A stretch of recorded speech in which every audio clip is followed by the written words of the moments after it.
So a lot of creators and probably their moms as well tell you how to make cinematic vlogs, but no one tells you that you probably shouldn't do cinematic vlogs. You see, a cinematic vlog involves to kind of craft an image, be it repeating a couple of things that you do during the day. Kind of, let's imagine going to the restaurant. You kind of have to repeat getting the food, setting it up, maybe kind of capturing some expressions, then capturing the food. And it takes a lot of time to actually film all of that in a cinematic way. I'm not talking only about lighting and stuff like that, but overall coverage.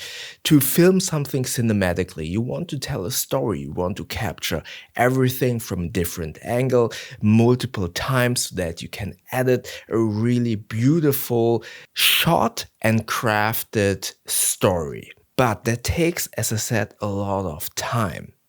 And going back to the example of the restaurant, imagine getting your not only expensive, but very delicious food, and it sits there and you can't wait to eat your food. And more importantly, the people that are with you can't wait to eat that food. But obviously you want to capture a cinematic vlog, and then you tell everyone to basically wait until you have captured everything that is going on. And suddenly your food gets cold. Or let's imagine you have a date, or you meet up with friends, or you kind of have a good time with your kid on the playground or whatever, and then you want to start filming the cinematic vlog. You have to set up your tripod, you film everything from multiple angles. Or even if you don't film it from multiple angles, you basically tell everyone, oh, I'm going to film this, and shove a camera in their faces, which doesn't make that situation very, let's say, realistic or really memorable, because you kind of force the camera into that moment. And that's basically the danger that I'm talking about. You kind of destroy all of these beautiful moments that are supposed to be memorable. I feel like that nowadays it is so important to remember those moments, to cherish those moments, and not kind of interrupt those moments just because you want to film it. Yes, there is the argument, I'm capturing that moment to kind of preserve forever, basically. I mean, there is this saying, the internet never forgets, right? But you destroy the moment. I don't know if you know that feeling that when you have a picture, a printed out picture or a digital picture of a moment, for some reason you only remember that picture, but kind of forget everything that is around that the moment where the picture was taken. And I feel like to some degree it's the same thing with these types of cinematic vlogs. And more importantly, as I just said, it interrupts the moment. Either because you want to film it cinematically with a couple of different shots. I mean, there is the saying, coverage is the most important part, or one of the most important parts of cinematic vlogging, because you want to edit a beautiful kind of sequence, and for that you need a lot of coverage of that moment. Wide shot, a middle shot, a close-up. And that means you have to repeat whatever you are interrupting multiple times, or you can have to stop the moment, like I said, in the restaurant, everyone's waiting for you. And that's the last thing.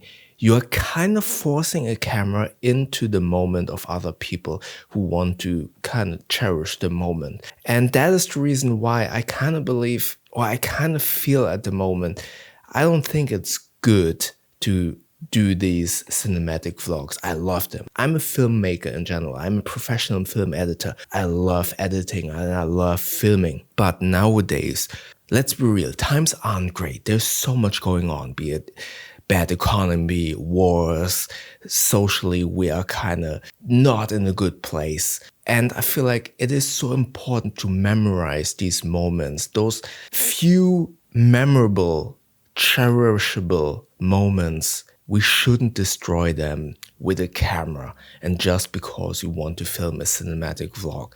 I think that is so important to kind of enjoy those moments, especially during these times. And I think the next argument is the rise of AI, especially with us creators in this vlogging kind of space.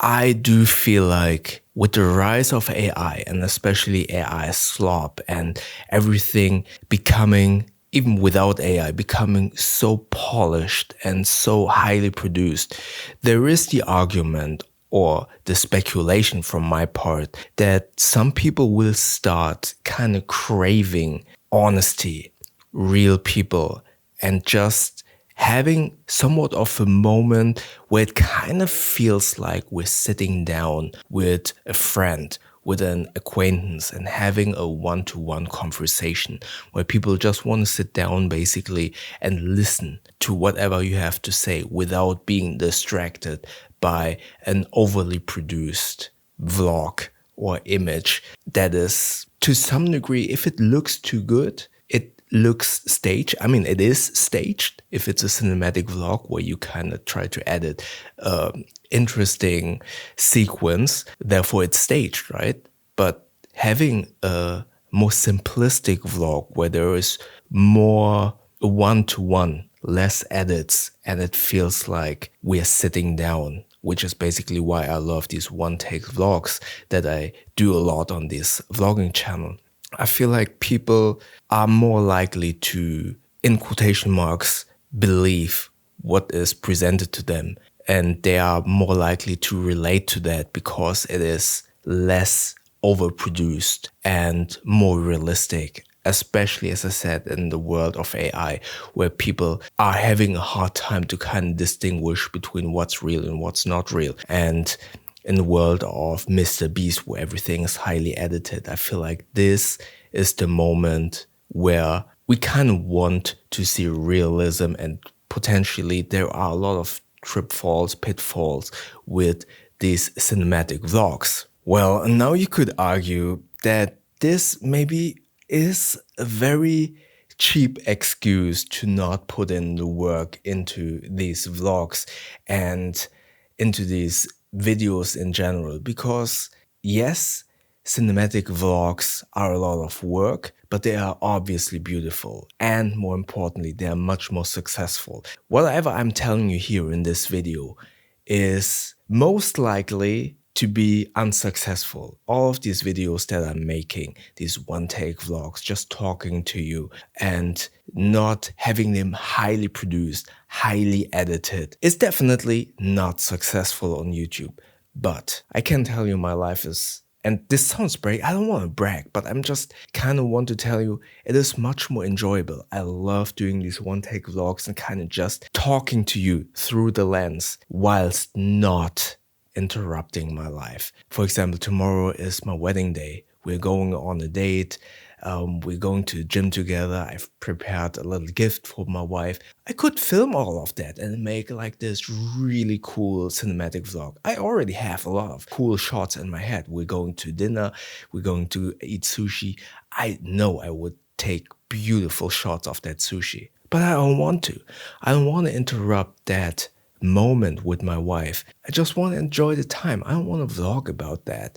And that makes me so much happier. And I feel like this is, for me, and I'm saying this again, this is not a successful way to make YouTube, but it is a very fulfilling way for me to create videos, to create these daily vlogs in a way where I am speaking to you through the lens, and hopefully a comment in the comment section and we could start a conversation or a dialogue. But I can express myself creatively in a way where, yes, I'm only speaking. I'm not doing a lot of cinematic vlogs, but I'm creatively thinking about stuff, what I can put into these videos that could be teachable. And more importantly, I'm not interrupting those memorable moments. And I think this is what I want to leave you with. I think cinematic vlogs are amazing and I love making them. And I think it is important to kind of learn that and to kind of challenge yourself. But I just want to kind of give you a little bit food for thought that if you are doing cinematic vlogs, it is likely that you will be successful. But I would kind of advise you not to destroy those moments that are important in your life, think about the people around you. Is this actually a moment that is worth to vlog and kind of risking destroying the moment for all of the other people that are involved in that vlog? That is just some food for thought. Kind of think about that. And as I said, the world isn't great at the moment, but it's up to us to make the moments that we have as good as possible and to make them as memorable and enjoyable as possible. And usually that only happens if you don't have a camera in your hand. So yeah, maybe think about that.